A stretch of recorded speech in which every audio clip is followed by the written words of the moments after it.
MRF यानी कि Madras rubber factory के शेयर्स ने आज हिस्टोरिक लेवल्स 1 लाख रुपए का मार्क क्रॉस कर दिया है और डी स्ट्रीट पर एक हिस्ट्री क्रिएट कर दी है, क्योंकि ये ऐसा पहली बार हुआ है जब किसी कंपनी ने, जो कि स्टॉक एक्सचेंजेस पर लिस्टेड है, इसने 6 डिजिट का मार्क 1 लाख का मार्क क्रॉस किया है। इनफैक्ट अगर आप रीसेंट जिस तरीके से मूव हमने इस स्टॉक में देखा है उसके पीछे के कारण ढूंढेंगे तो खासतौर पर कंपनी के जो मार्च क्वार्टर अर्निंग्स आए हैं उसकी वजह से ज़बरदस्त तेज़ी हमें देखने को मिली है, और खासतौर पर कंपनी के आगे जाते हुए प्रॉफिटेबिलिटी में क्योंकि जंप आ सकता है, रॉ मटेरियल प्राइसेस ईज हो रहे हैं, इसको देखते हुए लगातार प्राइसेस में एक मूवमेंट देखने को मिल रहा है। लेकिन over the last 2 decades 3 decades अगर आप देखेंगे तो ये स्टॉक क्लियरली एक कंसिस्टेंट कंपाउंडर रहा है इन्वेस्टर्स के लिए।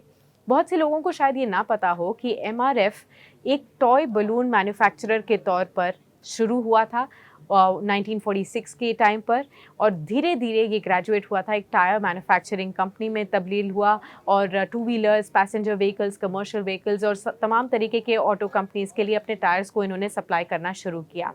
खासतौर पर एमआरएफ की याद आपको तब आती है जब आप इंडिया के best known cricketer Sachin Tendulkar की इमेज को सोचते हैं, तो क्योंकि उनके हाथ में हमेशा एक ऐसा बैट होता था जिसके ऊपर एमआरएफ लिखा होता था। नियरली एक डेकेड तक एमआरएफ की ब्रांड स्पॉन्सरशिप और एम्बेसडरशिप सचिन तेंदुलकर के पास थी। इनफैक्ट अगर आप साल 2001 की बात करें तो पहली बार ऐसा हुआ था कि इतनी एक्सपेंसिव ब्रांड डील जो कंपनी है ने क्लेम करी थी सचिन तेंदुलकर के साथ, इसको डील को साइन किया था, 100 करोड़ रुपए तक का साइन किया था, और 10 साल तक के लिए ये पार्टनरशिप या 13 साल तक के लिए ऑलमोस्ट ये पार्टनरशिप चली थी सचिन तेंदुलकर या एमआरएफ के बीच में। और उसके बाद विराट कोहली ने भी इसी तरीके की जो डील है वो आगे जाते हुए सेट की।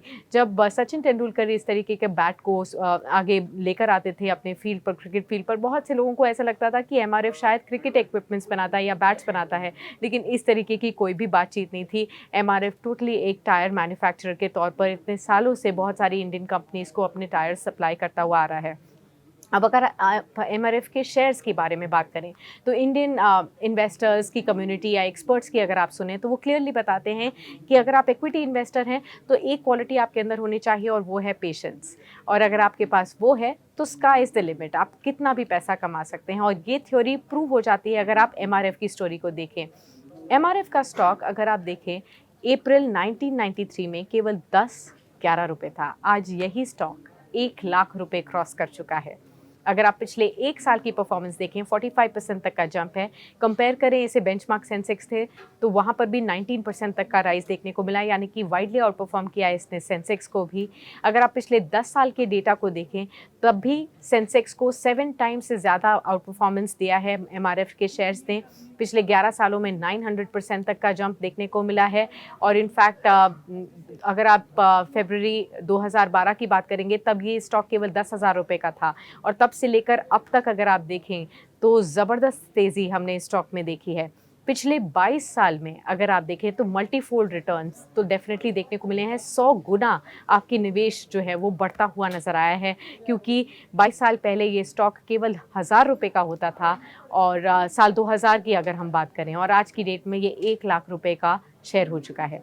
यानी कि अगर 20 साल पहले मान के चलिए अगर आपके पास पैसे थे और अगर आपने एमआरएफ के शेयर्स में निवेश किया होता 1 लाख रुपए 20 साल पहले, आज की डेट में आपकी जो वेल्थ है वो 85-86 लाख रुपीस तक हो जाती। लेकिन क्या आप जानते हैं कि 1 लाख तक आने का सफ़र बहुत आसान नहीं रहा है एमआरएफ के लिए। अगर आप केवल 90,000 रुपीज़ से 1 लाख तक का भी सफ़र देखें तो भी आपको पता चलेगा कि 2 साल लग गए हैं एमआरएफ के शेयर को इस छोटे से जो सफ़र है इसे भी तय करने के लिए। क्योंकि सबसे पहले 90,000 का लेवल जो है कंपनी ने 2021 में क्रॉस किया था जनवरी 20 को, और तब से लेकर अब तक अगर आप देखें तो 2 साल बाद दोबारा से अब ये 1 लाख रुपए तक का लेवल आया है। लेकिन ओवरऑल अगर आप देखें इतने सालों में एमआरएफ ने डेफिनेटली इन्वेस्टर्स को डिविडेंड्स का फ़ायदा तो दिया है इस तरीके के कंसिस्टेंट कंपाउंडिंग इफेक्ट के अलावा, लेकिन कभी भी बोनस या स्टॉक स्प्लिट इशू नहीं किया है।